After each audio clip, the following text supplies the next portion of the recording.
How did we get from this to this? That's what we are going to talk about in today's episode.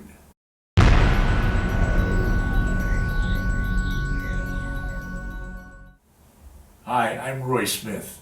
In today's episode, I want to tell you how I went about creating Echo Canyon on my N-scale layout. You may recall that it took me 15 episodes in this channel to create the canyon.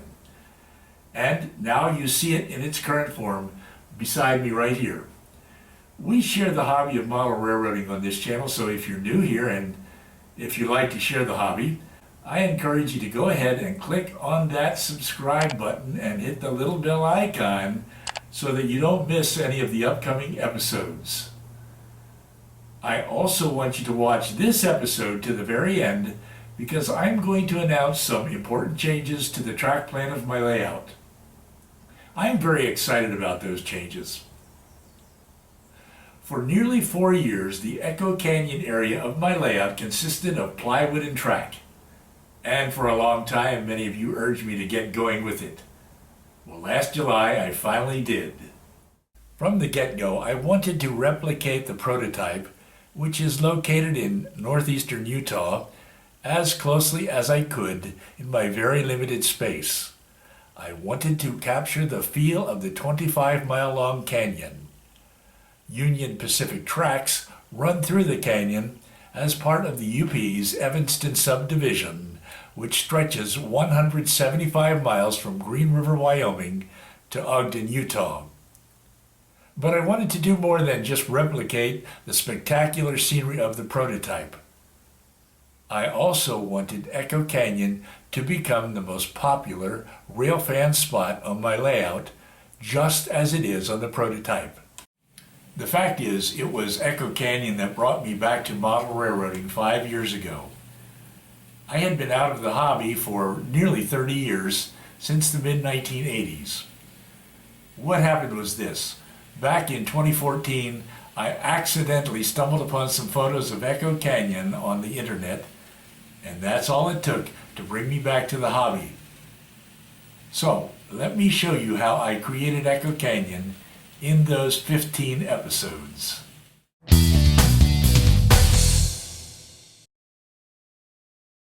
Echo Canyon, early July 2018. This is what it looked like, just plywood and track.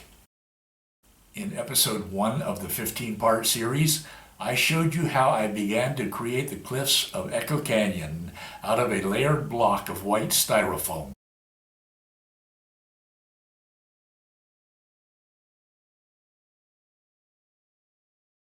I did most of the cutting and carving of the white styrofoam outside so that I wouldn't get the beads of white styrofoam all over my layout and train room. The cliffs ended up being 5 feet long in an area of my layout that is 6.5 feet long. As always, I used photos of the prototype to help me carve the cliffs. This is what it looked like at the end of episode 1.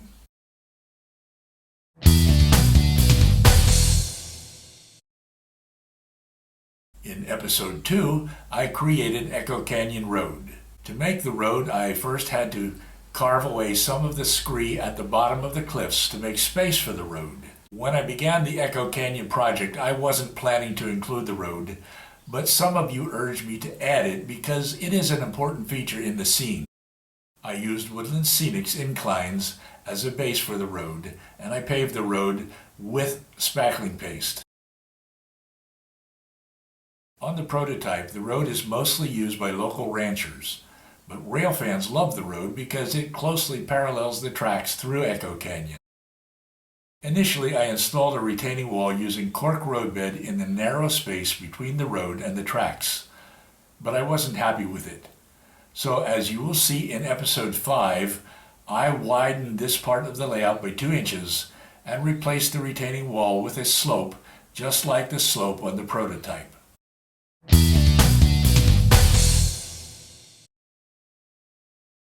In episode 3, I finished carving the cliffs and then painted them. I applied a coat of joint compound to the cliffs and then carved crevices and fractures in the rocks. To replicate the colors of the prototype, I first applied a coat of rusty orange latex paint, and then I applied watered down earth tone pigments, especially burnt umber, yellow ochre, and white.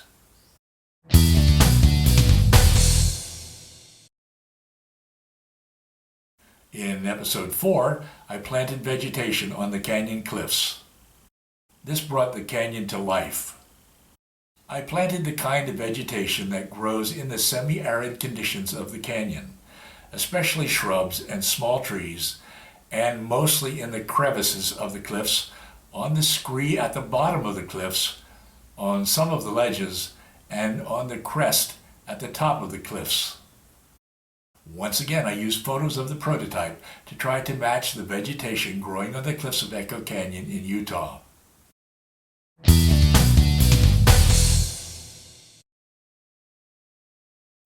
In episode 5, I widened the benchwork by 2 inches and realigned the tracks in the canyon. I wanted to add more space between the road and the tracks in order to eliminate the retaining wall that I had built there in episode 2 and replace it with an embankment like the embankment that exists on the prototype.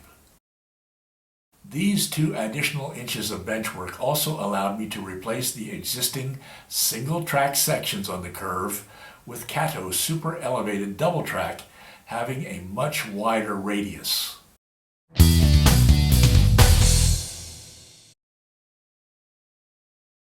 In episode 6, I built the embankment to effectively hide the retaining wall.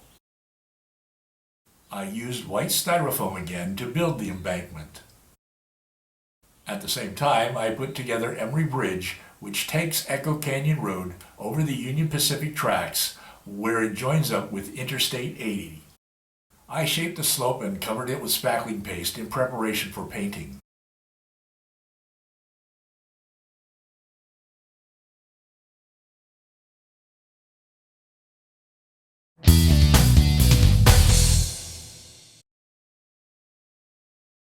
In episode 7, I created embankments at both ends of the highway overpass in Echo Canyon. I didn't want the eastern end of the highway overpass to end in mid-air at the edge of the layout. So I built an embankment at the eastern end of the bridge, again using stacked up layers of styrofoam.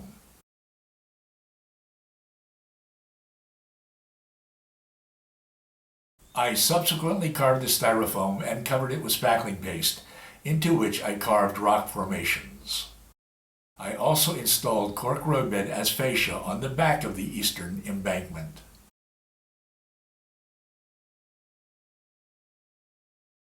As you can see, I now had embankments at both ends of the highway overpass, or Emery Bridge as it is called.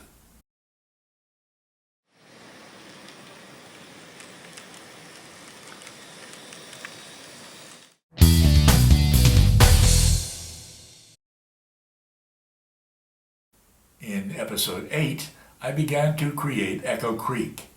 The creek flows through Echo Canyon and is an important feature of the canyon. In order to add Echo Creek to the scene, I had to widen the benchwork once again, this time by 5 inches. Having to widen the benchwork meant less aisle space, and this was the main reason why I wasn't planning to include the creek in the scene initially. I carved the styrofoam which I used for the creek banks and covered the creek bottom and banks with spackling paste. I'm glad I included the creek in the scene, as many of you urged me to do, because it adds enormous depth and life to the scene.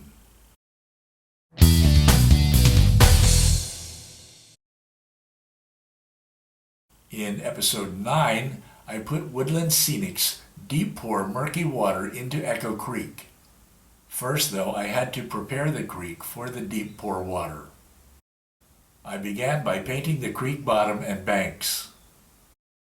Then I placed natural fish aquarium gravel, buff-colored ballast resembling smaller rocks, and Scenic Express natural soil along the creek banks. I took the section of the layout on which the creek appears out to the balcony and affixed it to the banister on the balcony to pour the water. I couldn't pour the water with this section of benchwork still attached to the layout because all of the water would have flowed downslope to one end of the creek. But this wasn't a problem once I placed the creek benchwork on the level banister of my balcony outside. After the water had cured, I brought this section of layout back into the house and reattached it to the layout. I was very happy with the deep pour water.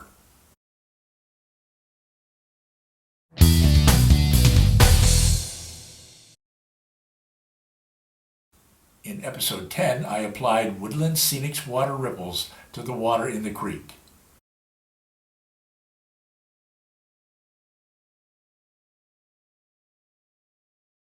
Water ripples looks like a clear gel.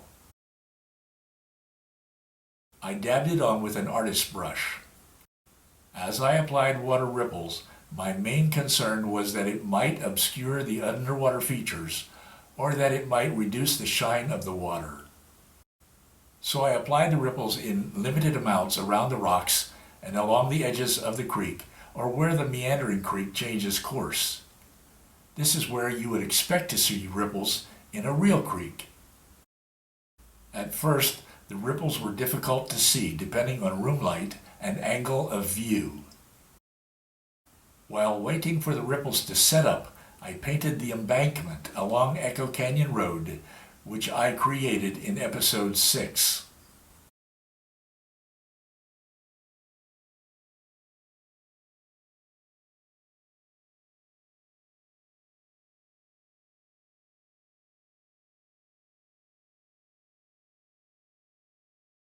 This is what the ripples look like after they dried. They seem to sparkle depending on the direction of lighting in the room. This water feature really added a lot of interest to my layout.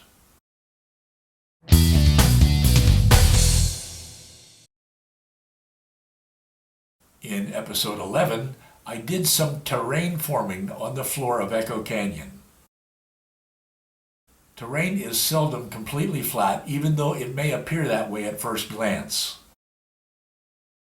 So I tried to replicate the undulating terrain of the floor of Echo Canyon, Utah, using the same scenery techniques that I had used elsewhere. I used strips of styrofoam and spackling paste to create the undulating terrain. It was an easy way to get rid of the flat plywood look on the layout.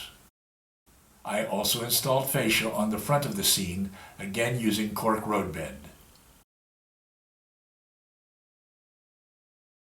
You'll recall that I used cork roadbed for the fascia at the east end of Emery Bridge. And this is what it looked like after trimming off the excess. During this episode, we watched a clip from a video filmed by Roy H., otherwise known as Container Man 68, as he drove his truck east through Echo Canyon. So, we be in Echo Canyon.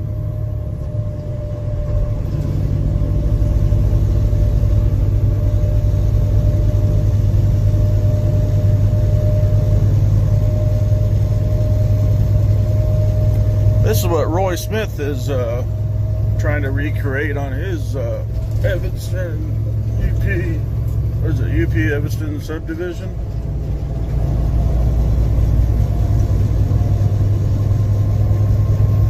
So of course I'm on the eastbound side. So there's, let's see, the cliffs, the bluffs, the railroad tracks, and the creek is actually on the west side of, or on the south side of me right now. So, yeah, I see what Roy means. I keep telling him it looks like the cliffs need to be redder, but according to my phone, they're pretty white. So I guess it's the camera settings and whatnot. Of course, these up here are getting more red. I can't tell them yet.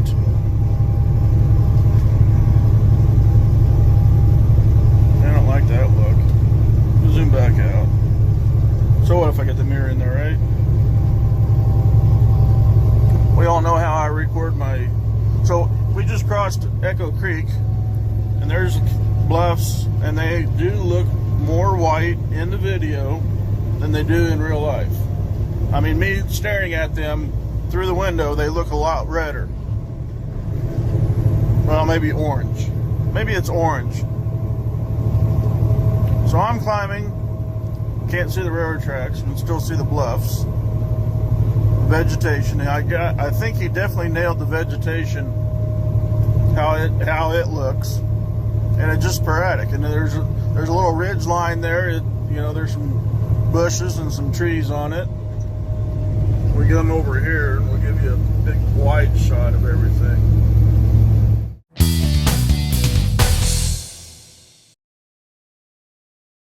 In episode 12, I selected static grass and trees to plant along Echo Creek. I made my selections carefully because, as always, I wanted to capture the feel of the real Echo Canyon. My static grass applicator and some samples of static grass had arrived in the mail. So, using it, I did some testing of various colors and sizes of static grass. It wasn't easy to find the colors and sizes of static grass that I was looking for. Mostly, I needed light green and yellow static grass, no taller than 4 millimeters. I discovered that static grass would look better on my layout if it didn't exceed 4 millimeters in height because I model in N scale.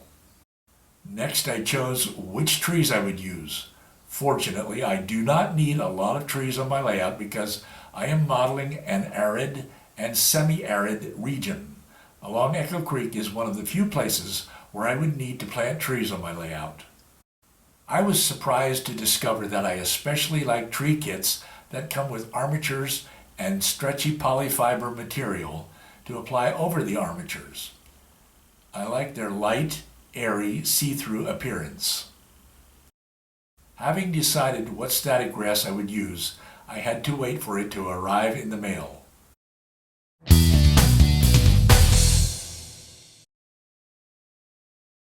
By episode 13, the static grass had arrived, so I began to plant it in Echo Canyon. As with so many other things I've done on my layout, applying static grass was something new to me. I first applied basing glue and 2 millimeter yellow-brown static grass.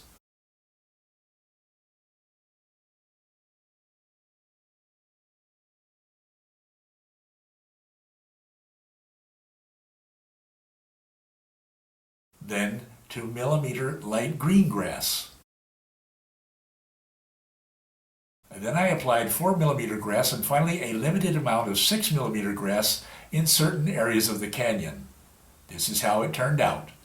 One secret to creating outstanding static grass is to apply it in layers, starting with the shortest grass and then working up to the tallest grass, one layer at a time. I added what I call bare spots on the canyon floor using fine, buff-colored ballast so that the scene wouldn't look like it was entirely covered with a solid carpet of grass. Doing this allowed me to replicate the bare spots that exist on the floor of the real canyon.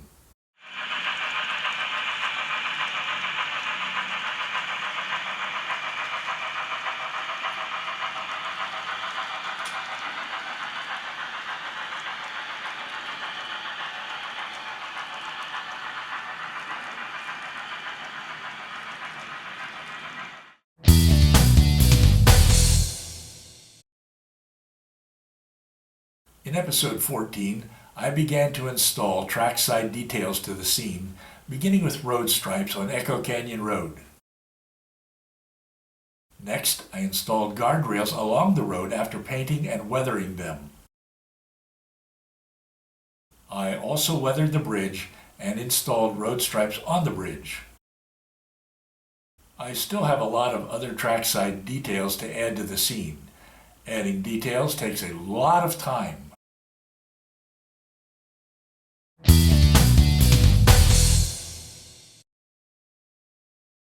Finally, in episode 15, it was time to do some railfanning in Echo Canyon.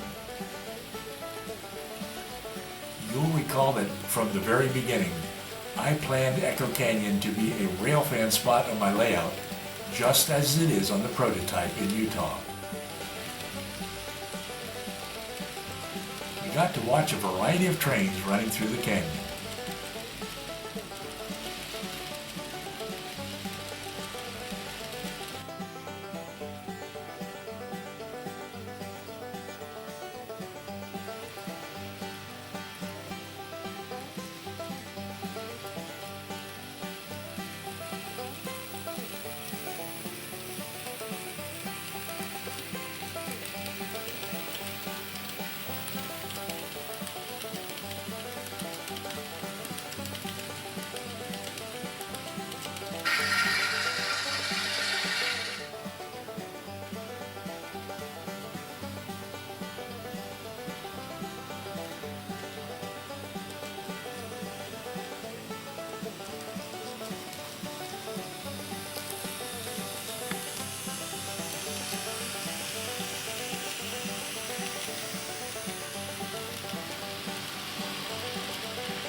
I want you all to know how much I appreciate the comments and suggestions that you made throughout the Echo Canyon series.